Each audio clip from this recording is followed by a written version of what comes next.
Un fuerte aplauso, por favor. Ciencia de impacto para un mundo más sostenible a Bruno Sánchez Andrade.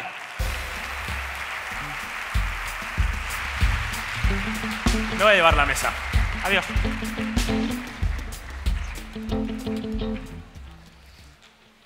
Hola a todos. Yo creo que hay gente que es optimista con el futuro y gente que es pesimista con el futuro. Si preguntásemos aquí en esta sala, no sé cuántos diríais que soy optimistas, espero que muchos, o pesimistas. Yo me pongo en un tercer campo, que es posibilista. Soy posibilista. Lo que quiere decir es que creo que el futuro puede ser muy positivo si hacemos las cosas. Está en nuestra mano esa posibilidad. Y en ese sentido, vuestra generación creo que es muy posibilista, porque ha tenido cosas muy positivas como la tecnología que todos sabéis usar y que ahora mismo seguramente muchos estaréis mirando el teléfono móvil ya. Pero también habéis visto cómo mi generación ha sufrido muchos problemas. Problemas laborales, crisis económicas, crisis políticas, cómo algunos han seguido su brújula de pasión, han dejado su trabajo para ser mochileros en Latinoamérica, pero luego muchos han vuelto y han visto cómo hacer eso compatible con una vida. Entonces, vuestra generación creo que tiene la ventaja de esas cosas positivas como la tecnología y la visión de lo que ha pasado con nuestra generación, de las cosas que funcionan y las cosas que no. Entonces, quería hablar un poco de lo que yo me he dedicado. Y cómo yo definiría lo que hago es algo que creo no existe y, de hecho, creo que debería existir. Y por eso esta audiencia es tan perfecta. Porque ahora que decidís qué queréis hacer, quiero intentar convenceros que lo que queréis ser es científicos de impacto. Es como el nombre que creo que tiene sentido. Científico de impacto. Y la idea es ser científico, pero ver cómo esa generación de conocimiento, cómo ese trabajo científico se intenta maximizar el impacto social que pueda haber con esto. Para intentar explicarlo, os quiero preguntar un par de cosas. Por ejemplo, os quiero preguntar quién sabe qué es CRISPR. Levantar la mano los que sepan qué es CRISPR, de medicina. Esta forma de hacer secuenciación genética y el futuro de medicina personalizada. No veo muchas manos. Pero si os pregunto cuántos saben que el 96% de las personas no van a poder usarlo porque son inmunes a la bacteria que se usa, seguramente sean muchos menos. Si os pregunto quién cree que programar robótica, inteligencia artificial, va a ser clave en vuestro futuro profesional. ¿Quién levanta la mano? Muchos. Y si os digo, ¿cuántos sabéis hacer apps? ¿Cuántos sabéis programar en inteligencia artificial o queréis hacerlo? Bastantes menos y hay más discusión. Ese es el primero de mis mensajes. Es el futuro en el que viviréis va a depender de cosas que muy pocos van a entender. Todos usáis apps, casi ninguno sabe programar apps. Todos veis que Big Data o Data Science, ciencia de datos, van a ser útiles, pero no todos os vais a dedicar a eso. Para mí una clave de decidir vuestro futuro es ser conscientes de esto. Y si estáis en ese grupo que sabe utilizar esas tecnologías que van a favorecer a todos, tenéis más posibilidades. La otra vez, por favor, las luces de la audiencia, es sobre el estado del mundo. ¿Cuántos creéis que en los últimos 20 años, por poner un ejemplo, la extrema pobreza en el mundo se ha duplicado? O menos, duplicado o menos. ¿Cuántos creéis que es más o menos la mitad?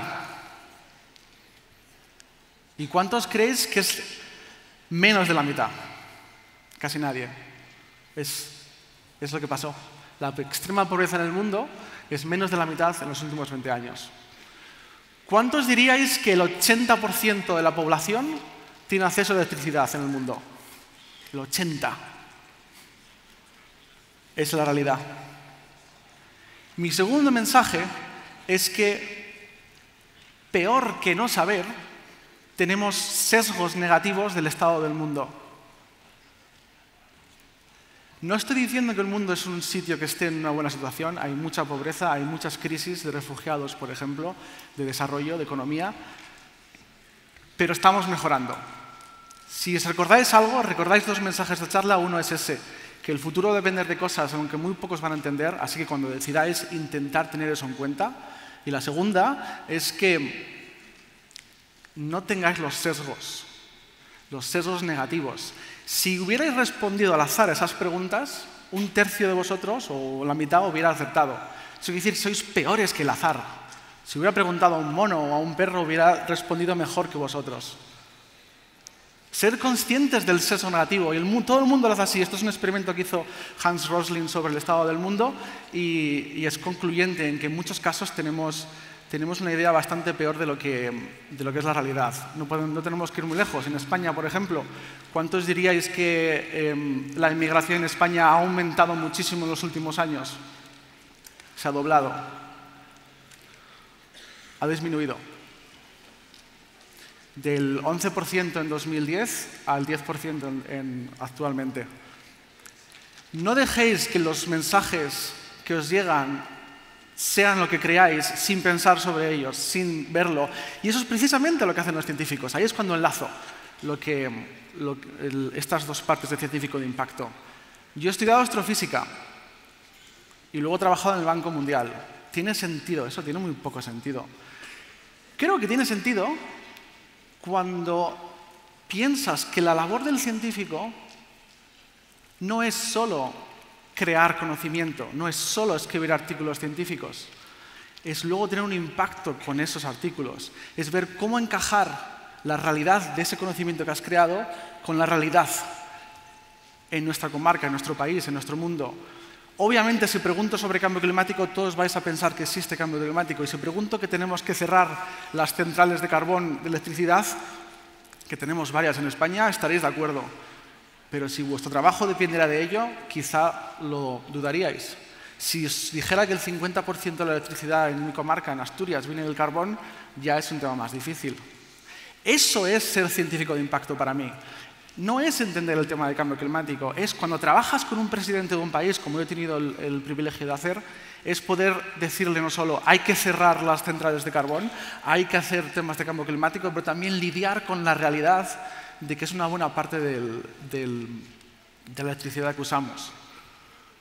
O cuando hablas en temas de refugiados, como he tenido también el privilegio de trabajar en África, o en Bután en temas de avellanas, ¿qué sentido tiene un astrofísico viviendo en Bután un par de meses? Tiene mucho sentido cuando piensas que las herramientas que yo aprendí como científico, crear hipótesis falsables, hacer modelos matemáticos, programar rutas, esas herramientas pueden servir para crear conocimientos en artículos que son necesarios, no digo que no.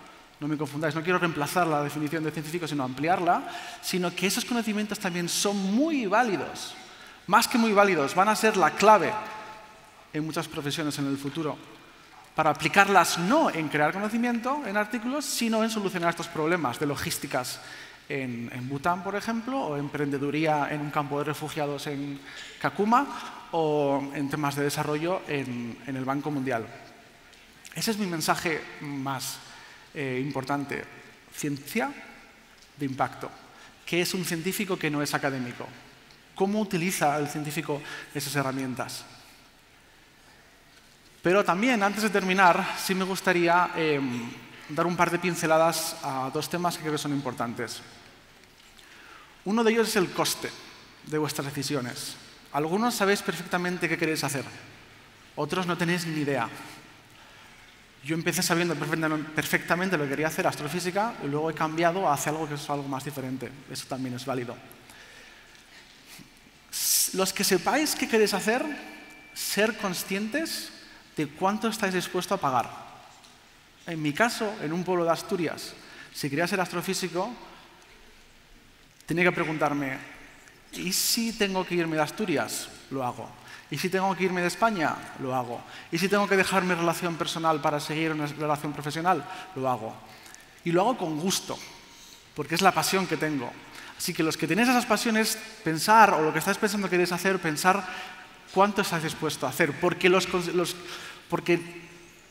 hay gente que prefiere simplemente no hacerlo, prefiere quedarse en Madrid o prefiere quedarse en otros sitios. Y lo último que quería comentar, el otro tema, es a los que estáis sufriendo algún tipo de dificultad, de cualquier tipo. en mi experiencia, las personas más interesantes son las que han sufrido dificultades. Las dificultades son las que forman la personalidad. Y aunque sea fácil y cueste escucharlo, creo que es muy cierto. Las dificultades que tengáis por pertenecer a una minoría, por discriminación o por lo que sea, por querer algo raro, os va a hacer pensar muy bien quiénes sois y qué queréis hacer. En ese sentido tenéis una ventaja. Y al revés, los que tienen ventajas, los que tienen privilegios, están por delante del resto.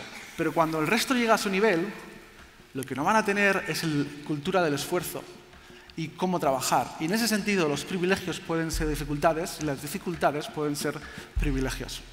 Muchas gracias.